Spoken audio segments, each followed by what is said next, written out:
រឿងនិទានរឿងដូនចាស់និងសត្វទន្សាយ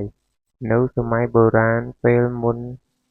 នៅចុងភូមិមួយមានដូនចាស់ម្នាក់រស់នៅក្នុងផ្ទះតូចជាប់នឹងព្រៃដូនចាស់នោះជាមនុស្សចិត្តល្អស្រឡាញ់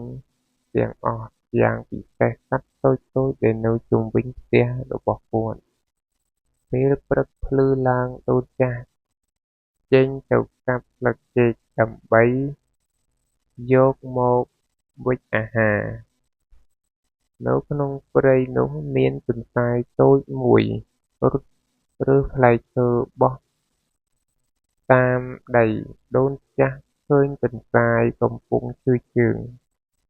គាត់បង្អកដើរយឺតៗដូនចាស់ស្រឡាញ់សត្វមកក៏បន្ទាប់មកជួយយកទន្សាយមកថែទាំនៅផ្ទះរបស់គាត់បាន2 ទៅ 3 ថ្ងៃកន្លងផុតទៅទន្សាយជាសះស្បើយវិញហើយក្លាយជាមិត្តជិតស្និទ្ធរបស់ដូនចាស់រៀងរាល់ពេលដូនចាស់ចេញទៅស្រែទន្សាយតែងតែរត់តាមខណៈដូនចាស់នាំអាហារចែកផ្ដល់ពេលល្ងាចទន្សាយក៏នាំផ្លែឈើតិចតួចមកឱ្យដូនចាស់វិញដូចជាការសងគុណថ្ងៃមួយទន្សាយឃើញដូនចាស់អស់ស្លឹកចេកសម្រាប់វេចចម្អិនម្ហូបរបស់គាត់ទន្សាយរត់ចូលព្រៃទៅ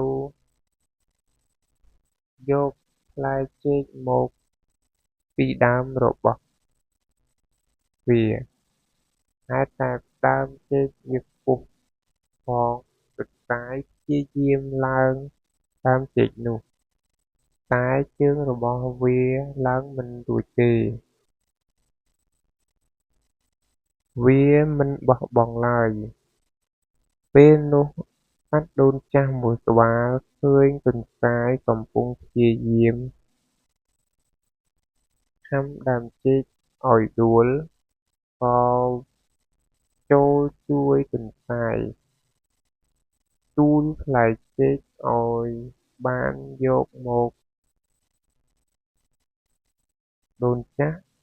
ឃើញសត្វទាំងពីរជួយគ្នាក៏សើចបន្ថែមនិងបន្ថែមអាហារចែកគ្នាហូបថ្ងៃចាប់ពីថ្ងៃនោះមកទន្សាយនិងសត្វដូនចាស់ក្លាយជាមិត្ត